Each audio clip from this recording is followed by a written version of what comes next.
The rain had been coming down all afternoon, a steady drizzle that turned the streets into mirrors of gray and neon. Inside a little corner diner on the edge of Detroit, the lights buzzed weakly and the booths sat mostly empty.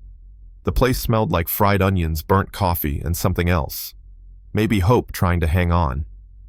Behind the counter stood Marcus Hayes, a man who looked like life had taken too many swings at him, but hadn't managed to knock him out yet. His apron was frayed, his shoulders carried more weight than they should, and yet every night he cooked like it still mattered. People said Marcus was soft. They said he was foolish giving away food to anyone who walked in hungry. And maybe he was. Because that night when a stranger staggered through the door, thin coat stuck to his skin beard, patchy eyes sunk deep from nights on cold sidewalks. Marcus didn't hesitate. He poured coffee, slid a bowl of chicken stew across the counter, and said quietly, "Sit down, brother. Warm yourself." From the corner booth, two men chuckled. "See? That's why he's broke," one whispered loud enough for Marcus to hear. "Giving food to every stray that walks in." Marcus tightened his jaw, but he didn't answer. He just watched as the stranger's shaking hands wrapped around the mug like heat itself was a miracle. That was Marcus. He didn't ask questions, didn't judge. He had a simple rule: if I can cook, they can eat.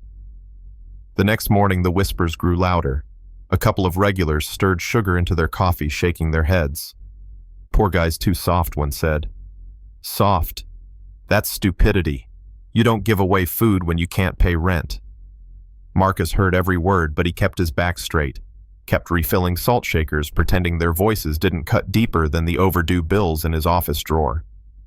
By mid-afternoon, the same stranger returned. Same ragged coat, same quiet steps. Marcus didn't flinch. "Back again, huh?" he said with a tired smile. "No arguments. Sit. Eat."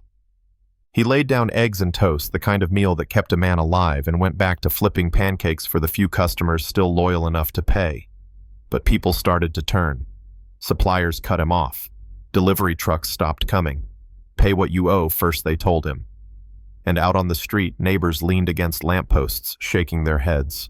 "Man's drowning himself. Don't feel sorry for him. He chose this life."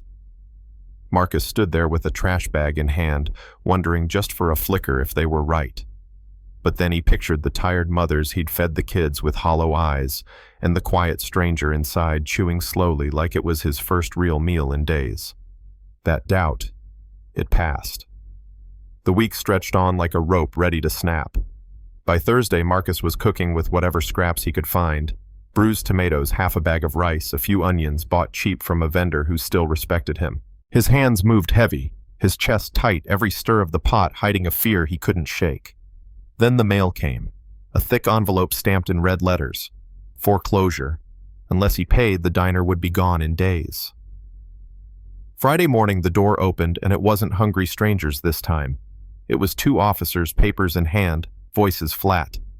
"Mr. Hayes, this diner is being repossessed. You have until the end of the day to vacate." A man in a suit trailed behind them, clipboard-ready eyes already measuring the walls like they belonged to him. The few customers in the booths whispered, "Told you he couldn't last." All that free food caught up with him. Marcus stood still, hands gripping the counter so tight his knuckles turned white. He didn't argue. What was there to say? And then, the sound of tires on wet pavement. Black SUVs rolled to a stop outside the diner, engines humming low and mean. Heads turned. Conversations froze mid-sentence. Even the officers stiffened, not sure what was about to happen. The door swung open, and in walked the same man who had come night after night in that ragged coat, only now he was transformed.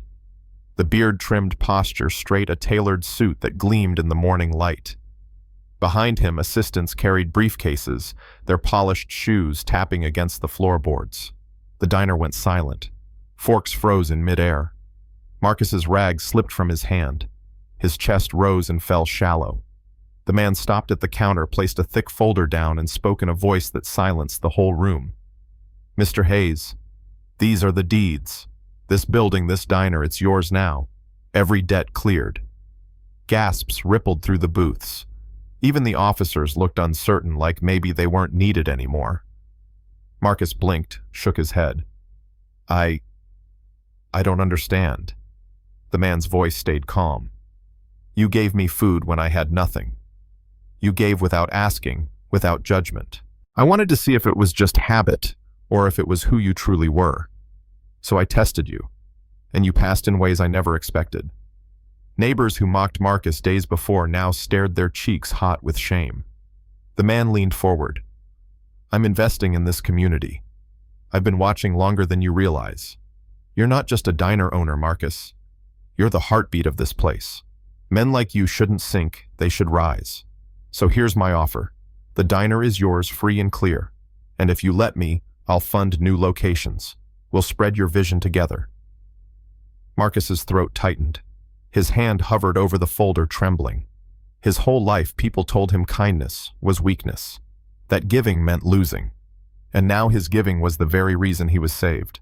The whispers in the diner shifted, no longer mocking but reverent.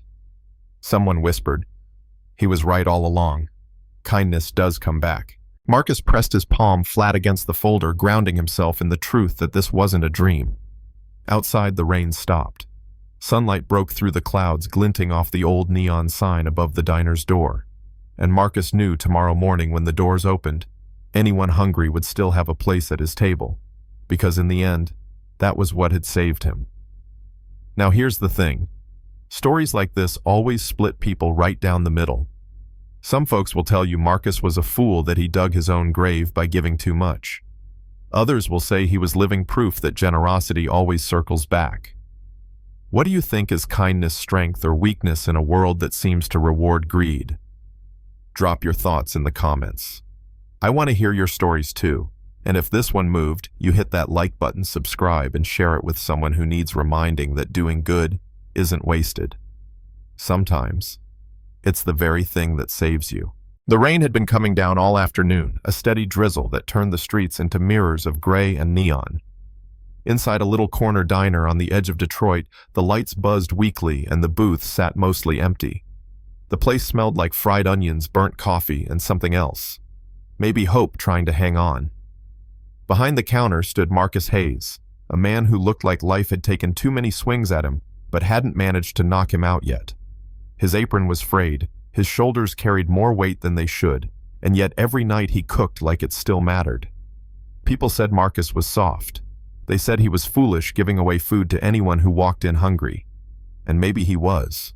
Because that night when a stranger staggered through the door, thin coat stuck to his skin beard, patchy eyes sunk deep from nights on cold sidewalks, Marcus didn't hesitate.